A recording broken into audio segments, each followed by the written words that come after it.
ಲೋಕಸಭಾ ಚುನಾವಣೆಯ ನೀತಿ ಸಂಹಿತೆ ಜಾರಿಯಾಗಿರೋ ಹಿನ್ನೆಲೆ ಗಡಿ ಚೆಕ್ ಪೋಸ್ಟ್ನಲ್ಲಿ ತೆಲಂಗಾಣ ವಾಹನಗಳ ಮೇಲೆ ತೀವ್ರ ನಿಗಾ ವಹಿಸಲಾಗಿದೆ. ಶಕ್ತಿನಗರ ಮೂಲಕ ಕರ್ನಾಟಕಕ್ಕೆ ಬರುವ ವಾಹನಗಳ ತಪಾಸಣೆ ನಡೀತಾ ಇದೆ. ಲೋಕಸಭಾ ಚುನಾವಣೆ ಜಾರಿಯಾಗಿದೆ. ಈ ಹಿನ್ನೆಲೆಯಲ್ಲಿ ಚುನಾವಣಾ ನೀತಿ ಸಂಹಿತೆ ಕೂಡ ಜಾರಿಯಾಗಿದೆ.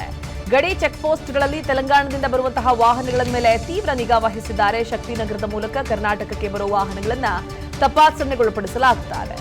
ರಾಯಚೂರು ಹೊರವಲಯದಲ್ಲಿರುವ ಶಕ್ತಿನಗರದ ಚೆಕ್ ಪೋಸ್ಟ್ ಇದು. ಕರ್ನಾಟಕ ತೆಲಂಗಾಣ ನಡುವಿನ ಅಂತಾರಾಜ್ಯ ಗಡಿ ಇದು. 3 ಪಾಳಿಯಲ್ಲಿ ಅಧಿಕಾರಿಗಳನ್ನ ನೇಮಿಸಿ ತೀವ್ರ ತಪಾಸಣೆಯನ್ನ ನಡೆಸ್ತಾ ಇದ್ದಾರೆ. ಗಡಿಯಲ್ಲಿ ಕಾರ್ಗಳು, ಬೈಕ್ಗಳು ಸೇರಿದಂತೆ ಸರ್ಕಾರಿ ಬಸ್ಗಳ ಮೇಲೂ ತಪಾಸಣೆ ನಡೀತಾ ಇದೆ. ವಾಹನಗಳ ತಪಾಸಣೆ ಸಂದರ್ಭದಲ್ಲಿ ಸಿಬ್ಬಂದಿ ವಿಡಿಯೋ ಚಿತ್ರೀಕರಿಸುತ್ತಾರೆ. ಕಂದಾಯ ಇಲಾಖೆ, ಆರೋಗ್ಯ ಇಲಾಖೆ, ಅಬಕಾರಿ ಇಲಾಖೆ, ಚುನಾವಣೆ ನೋಡಲ್ ಅಧಿಕಾರಿ ಸೇರಿದಂತೆ ಖಾಕಿ ಕಣ್ಗಾವಲಿದೆ. ಒಟ್ಟು ಜಿಲ್ಲೆಯಲ್ಲಿ 14 ಚೆಕ್ ಪೋಸ್ಟ್ಗಳನ್ನು ಈಗ ಆಲ್ರೆಡಿ ಜಿಲ್ಲಾಡಳಿತ ನಿರ್ಮಿಸಿ ಆಗಿದೆ.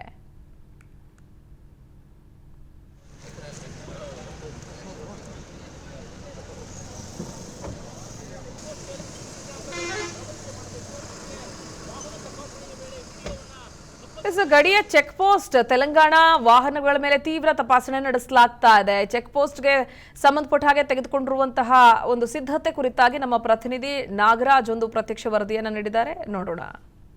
ಲೋಕಸಭಾ ಚುನಾವಣೆಗೆ ಈಗಾಗಲೇ ದಿನಾಂಕ ಕೂಡ ಘೋಷಣೆ ಆಗಿದೆ ಮತ್ತು ರಾಜ್ಯದಲ್ಲಿ ಕೂಡ ನೀತಿ ಸಂಹಿತೆ ಕೂಡ ಜಾರಿಯಾಗಿರತಕ್ಕಂಥದ್ದು. ಈ ಹಿನ್ನೆಲೆಯಲ್ಲಿ ಕೂಡ ಅಂತಾರಾಜ್ಯ ಮತ್ತು ಜಿಲ್ಲೆಯಲ್ಲಿ ಓಡಾಡ್ತಕ್ಕಂಥ ವಾಹನಗಳ ಮೇಲೆ ಕೂಡ ಪೊಲೀಸರು ಕೂಡ ಮತ್ತು ಚುನಾವಣೆ ಅಧಿಕಾರಿಗಳು ಕೂಡ ಹದ್ದಿನ ಕಣ್ಣಿಟ್ಟು ವಾಹನಗಳನ್ನ ತಪಾಸಣೆಯನ್ನ ಮಾಡ್ತಾ ಇದ್ದಾರೆ. ಅದೇ ರೀತಿ ರಾಯಚೂರು ಜಿಲ್ಲೆಯ ಶಕ್ತಿನಗರದ ಚೆಕ್ ಪೋಸ್ಟ್ ನಲ್ಲಿ ಕೂಡ ಇದೇ ರೀತಿಯಾದಂತಹ ಚೆಕಿಂಗ್ ಕೂಡ ಮಾಡ್ತಾ ಇರತಕ್ಕಂಥದ್ದು. ಸದ್ಯ ನೀವು ದೃಶ್ಯಗಳಲ್ಲಿ ಗಮನಿಸ್ತಾ ಇರಬಹುದು, ಕರ್ನಾಟಕ ಮತ್ತು ತೆಲಂಗಾಣ ಬಾರ್ಡರ್ ಅಲ್ಲಿ ಇರ್ತಕ್ಕಂಥ ಶಕ್ತಿನಗರದ ಈ ಒಂದು ಚೆಕ್ ಪೋಸ್ಟ್ ನಲ್ಲಿ ಈಗಾಗಲೇ ಸಿಬ್ಬಂದಿಗಳು ಕೂಡ ಸಾಕಷ್ಟು ರೀತಿಯಲ್ಲಿ ಹೆಚ್ಚಿನ ಭದ್ರತೆ ಕೂಡ ನಿಯೋಜನೆ ಮಾಡಿರ್ತಕ್ಕಂಥದ್ದು. ಈಗಾಗಲೇ ಪೊಲೀಸರು ಮತ್ತು ಚುನಾವಣೆ ಅಧಿಕಾರಿಗಳು ಮತ್ತು ಆರೋಗ್ಯ ಇಲಾಖೆ ಸಿಬ್ಬಂದಿ ಮತ್ತು ಕಂದಾಯ ಇಲಾಖೆ ಸಿಬ್ಬಂದಿ ಒಳಗೊಂಡಂತೆ ಸಾಕಷ್ಟು ಜನರ ಅಧಿಕಾರಿಗಳನ್ನು ಕೂಡ ಈ ಒಂದು ಚೆಕ್ ಪೋಸ್ಟ್ ನಲ್ಲಿ ನಿಯೋಜನೆ ಮಾಡಲಾಗಿದೆ. ಇಲ್ಲಿ ಬರ್ತಕ್ಕಂಥ ವಾಹನಗಳನ್ನು ಕೂಡ ಈಗಾಗಲೇ ತಪಾಸಣೆಯನ್ನ ಮಾಡ್ತಕ್ಕಂಥದ್ದು ಮತ್ತು ಇಲ್ಲಿ ಸಿಸಿ ಕ್ಯಾಮೆರಾವನ್ನು ಕೂಡ ಈಗಾಗಲೇ ಅಳವಡಿಕೆ ಮಾಡಲಾಗಿರ್ತಕ್ಕಂಥದ್ದು. ನೀವು ಗಮನಿಸ್ತಾ ಹೋಗಬಹುದು, ಇದು ಎದುರಾಗಿ ಒಂದು ಹೊಸತಾಗಿ ಇನ್ನೊಂದು ಚೆಕ್ ಪೋಸ್ಟ್ ಅನ್ನು ಕೂಡ ಈಗಾಗಲೇ ನಿರ್ಮಾಣ ಮಾಡಿರ್ತಕ್ಕಂಥದ್ದು.